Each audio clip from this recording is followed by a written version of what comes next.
नमस्कार दोस्तों, मैं हूं नीरज राय और स्वागत है आपका फार्माहर्ट्स में। दोस्तों आज के वीडियो में मैं बात करने वाला हूं सिप्रोफ्लॉक्सासिन टैबलेट के बारे में, जो कि एक प्रकार की एंटीबायोटिक होती है। दोस्तों आज के इस वीडियो में हम इसके ब्रांड्स के बारे में देखेंगे, इसके यूजेस क्या होते हैं, डोज क्या होती है, साइड इफेक्ट क्या होते हैं। लास्ट में हम लोग बात करेंगे कुछ स्पेशल प्रिकॉशंस या कॉन्ट्राइंडिकेशंस की। तो चलिए वीडियो की शुरुआत कर लेते हैं और बात करते हैं सिप्रोफ्लॉक्सासिन के बारे में। दोस्तों सिप्रोफ्लॉक्सासिन एक प्रकार की फ्लोरोक्विनोलोन डेरिवेटिव होती है, एक एंटीबायोटिक है जो कि ब्रॉड स्पेक्ट्रम एंटीबायोटिक होती है और ज़्यादातर ये इसका जो यूज किया जाता है वो gram positive and gram negative bacterial infection में किया जाता है। दोस्तों ये हर प्रकार के बैक्टीरियल इन्फेक्शन में ज़्यादातर यूज की जाती है और ये एक ऐसी मेडिसिन है जो कि टैबलेट, इंजेक्शन और आई ड्रॉप के फॉर्म में आती है। लेकिन आज के वीडियो में हम लोग टैबलेट्स के बारे में बात करेंगे। और अगर हम टैबलेट के बारे में देख रहे हैं तो हमें पता होना चाहिए कि ये किस प्रकार की टैबलेट होती है। तो ये करीब अगर देखा जाए तो ये फिल्म कोटेड टैबलेट होती है और क्योंकि उसके ऊपर कोटिंग होती है तो इसका ज़्यादातर जो हिस्सा होता है वो जा करके डिज़ोल्व होता है इंटेस्टाइन के अंदर। और ये 250 mg और 500 mg में भी आती है। कहने का मतलब ये दो स्ट्रेंथ में देखने को मिल जाती है और दोनों की जो स्ट्रेंथ है अलग अलग पेशेंट में अलग अलग प्रकार से हम लोग देते हैं। आगे की हम बात इसकी करेंगे। दोस्तों अगर इसके ब्रांड्स की बात करें तो ये कई ब्रांड्स में आती है और कई ब्रांड में अलग अलग नाम से दिया जाता है इसको, और आपके एरिया में अलग अलग ब्रांड्स हो सकते हैं। आप कोई भी ब्रांड ले सकते हैं, जैसे ये सिप्लॉक्स के नाम से आती है, जोक्सन के नाम से आती है एंड जोकैन के नाम से भी आती है, सिप्रो के नाम से भी आती है, ये माइक्रोफ्लॉक्स के नाम पे से भी आती है एंड इस तरह से इसके बहुत सारे नाम हैं और बहुत सारे ब्रांड्स हैं। तो आप कोई भी ब्रांड्स ले सकते हैं जो कि आपके एरिया में अवेलेबल है। ये अपने जेनेरिक नेम से आती है तो जेनेरिक नेम से भी इसको लिया जा सकता है। ब्रांड से आपको कोई फ़र्क नहीं पड़ने वाला। दोस्तों अगर इसके यूजेस की हम लोग बात कर लें तो देखिए, क्योंकि इसका यूज़ थोड़ा सा डिटेल में हम लोग देखेंगे कि क्या होता है।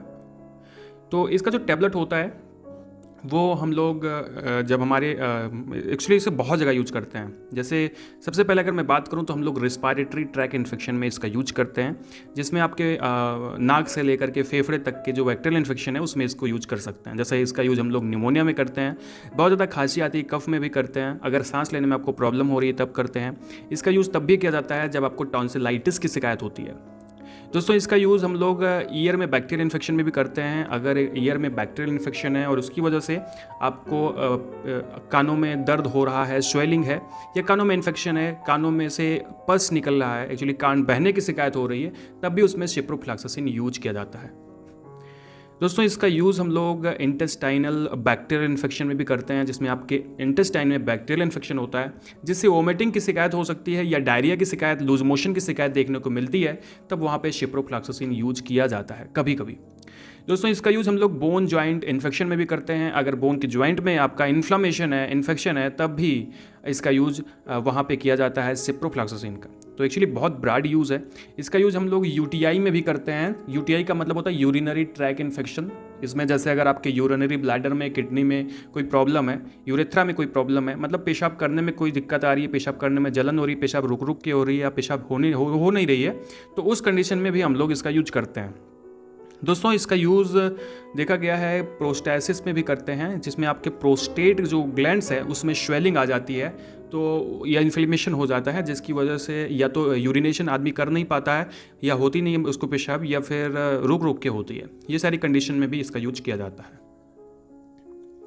दोस्तों इसका यूज कभी कभी हम लोग टाइफाइड फीवर में भी करते हैं, और ऐसे फीवर मतलब जब टाइफाइड फीवर में पेन के साथ में, मतलब एक्चुअली फीवर के साथ में वोमिटिंग होती है, तो उस कंडीशन में भी इसका यूज किया जाता है। इसका यूज हम लोग सेलुलाइटिस में भी करते हैं। सेलुलाइटिस एक प्रकार की स्किन डिजीज़ है जिसमें स्किन आपकी मोटी हो जाती है, स्किन में स्वेलिंग हो जाती है और कुछ आपको बर्निंग सेंसेशन सब महसूस होता है, स्किन पे गर्म सा लगता है या स्किन में पेन होता है और लाल चकत्ते पड़ जाते हैं, तो इसे हम लोग सेलुलाइटिस बोलते हैं। और यहाँ पर भी हम लोग सिप्रोफ्लॉक्सासिन का यूज करते हैं। दोस्तों एक बीमारी होती है एंथ्रैक्स, जहाँ पर इस मेडिसिन का यूज किया जाता है। एंथ्रैक्स में क्या होता है कि त्वचा पर ब्लैक कलर के फफोले पड़ जाते हैं, काले कलर के फफोले मतलब ब्लैक ब्लिस्टर्स पड़ जाते हैं, और तब हम लोग इसका यूज करते हैं। दोस्तों इसी तरह से मेल्स के जो गोनैड्स होते हैं, जननांग होते हैं, उसमें बहुत सारी ऐसी बीमारी होती है, बैक्टीरियल इन्फेक्शन होता है, जिसकी वजह से वहाँ पे सोर्स नज़र आते हैं, छाले नज़र आते हैं, ब्लिस्टर्स हो जाते हैं जिसमें पेन होता है। ये इस प्रकार का जो भी एसटीडी डिजीज़ है, मतलब सेक्सुअली ट्रांसमिटेड डिजीज़ है, वहाँ पे हम लोग सिप्रोफ्लॉक्सासिन का यूज करते हैं। तो ये हम लोगों ने यूजेस देख लिया थोड़ा सा डिटेल में कि कहाँ कहाँ पर हम लोग सिप्रोफ्लॉक्सासिन का यूज कर सकते हैं। तो एक्चुअली ब्रॉड स्पेक्ट्रम एंटीबायोटिक होता है, तो इसको यूज़ हम लोग बहुत जगह पे कर सकते हैं, बहुत सारी चीज़ों में कर सकते हैं।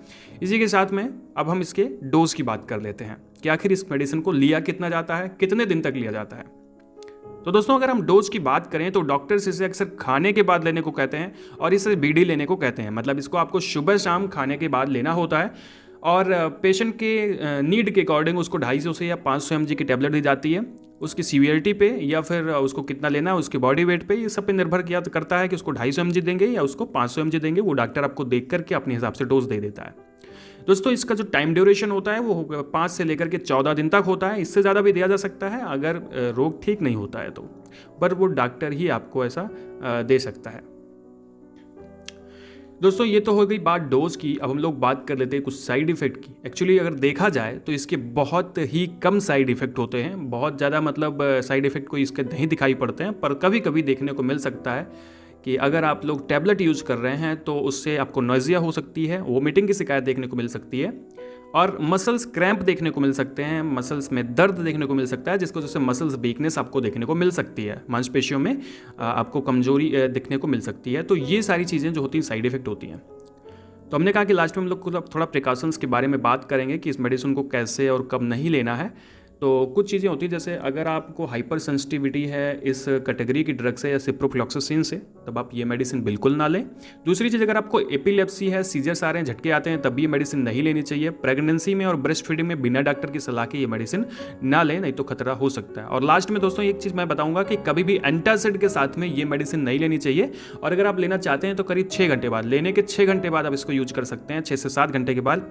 और अगर आप लोग पहले लेना चाहते हैं तो आप पहले एंटासिड ले सकते हैं करीब 2 से 3 घंटे पहले आप सिप्रोफ्लॉक्सासिन लेने से, ठीक है। तो नहीं तो फिर क्या होता है कि सिप्रोफ्लॉक्सासिन का काम धीमा पड़ जाता है, तो इसलिए हमको एंटासिड के साथ में इसको नहीं लेना चाहिए। तो दोस्तों ये था आज का वीडियो जिसमें हम लोगों ने सिप्रोफ्लॉक्सासिन के बारे में बात करी कि टैबलेट का यूज़ क्या होता है, टैबलेट के बारे में सारी बातें क्या क्या होती हैं हमने बता दी है आपको। अगर वीडियो आपको इन्फॉर्मेटिव लगा हो, चैनल को अभी तक सब्सक्राइब नहीं किया, इस तरह के वीडियो देखते हैं तो चैनल को सब्सक्राइब कर दीजिएगा। कर दिया तो बहुत बहुत धन्यवाद। मिलते हैं नेक्स्ट वीडियो में। वीडियो को पूरा देखने के लिए बहुत बहुत धन्यवाद।